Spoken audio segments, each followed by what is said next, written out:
Hey everybody, today on Northern Revolutions, we're going to play a little 6 degrees of separation, or should I say, 6 albums of separation. Stay tuned.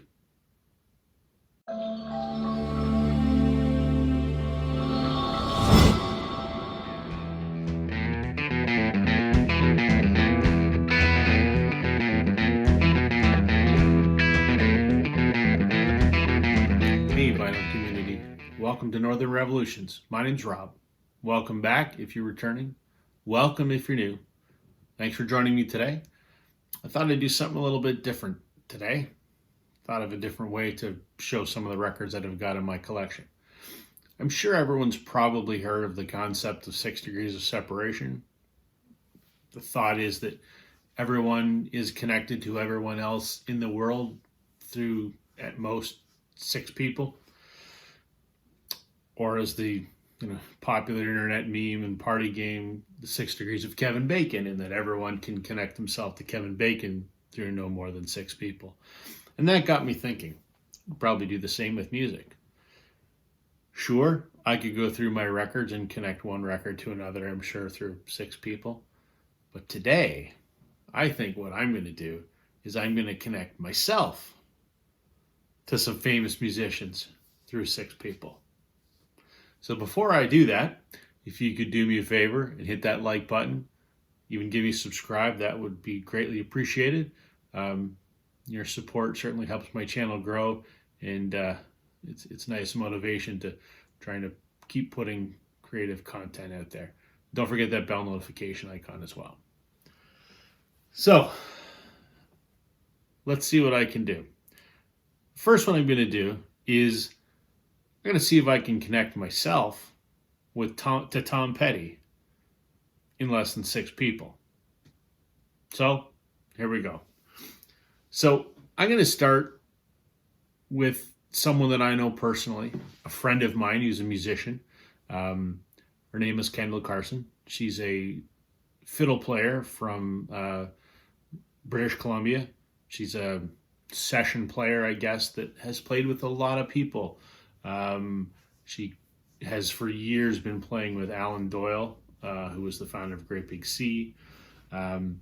She's played with Elvis Costello. She's a pretty in-demand session player. So I'll put a picture of me and her here somewhere.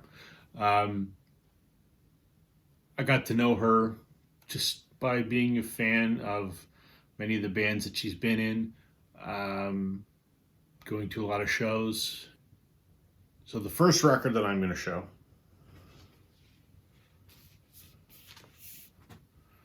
is this record here. So when Kendall first started her career in about 2008, 2009, she was signed to a record down in New York, a record label down in New York State called Trainwreck Records, which is owned by a guy named Chip Taylor. He's the guy that wrote Wild Thing. He also wrote Angel of the Morning. He's also the actor Jon Voight's brother. So Kendall did a couple albums in collaboration with Chip Taylor, and her guitar player was John Platania. This is a record that was released in 2011, and this was a collaborative project between Kendall and Chip Taylor and John Platania, and this is called Rock and Roll Joe. This is the only album of hers I have on vinyl because the other ones are on CD, so that's why I'm showing this one. This was an album sort of in tribute to the unsung heroes of rock and roll, as you can see on the cover. So, from myself to Kendall Carson to John Platania, her guitar player.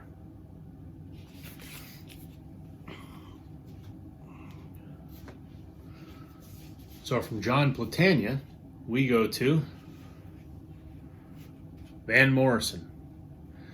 So John has been Van's guitar player since 1970, and this is the first Van Morrison record that he plays on. There's his name right there on the back.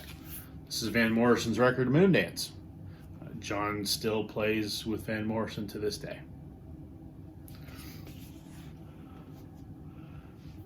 So from Van Morrison, we go to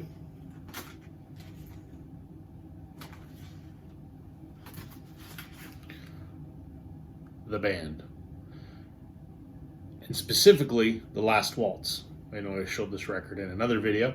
The reason I'm showing this record, this is The Last Waltz, which was the band's farewell concert in '76, where they invited a plethora of their famous friends to join them on stage. One of those people that joined the band on stage was Van Morrison, and they did a couple songs together. So, from Van Morrison to the band. From the band to Bob Dylan. Yes, I could have just stayed with The Last Waltz because I know Bob Dylan was on The Last Waltz as well, but I thought I'd show this one. This is the Basement Tapes. This is Bob Dylan and the band.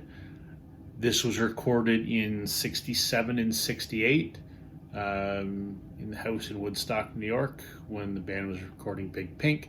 They did a lot of jamming with Dylan and recorded this. This was actually released in '75, if I remember correctly. So from the band, we go to Bob Dylan. Can you guess where I'm going now? Obviously, it's the Traveling Wilburys. So this came out in 1988, and this is Bob Dylan with Tom Petty, and Roy Orbison, and Jeff Lynne, and George Harrison. Probably the best supergroup ever. There we go. So, how did I connect myself to Tom Petty, Kendall Carson, John Platania, Van Morrison, the band, Bob Dylan, Tom Petty? That's 6. 6 degrees of separation.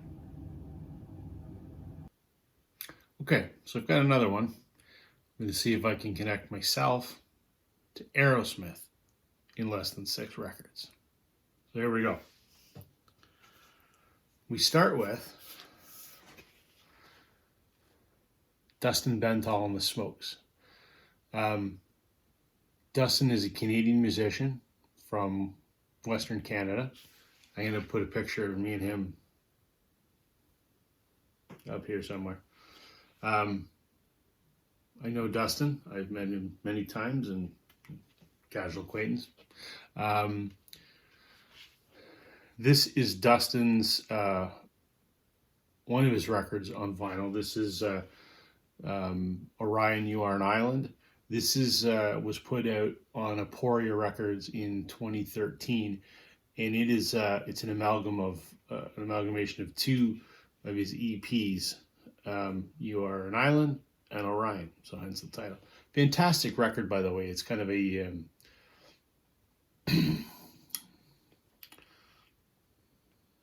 roots rock sort of, I don't know, something like that. Great record. Dustin is the son of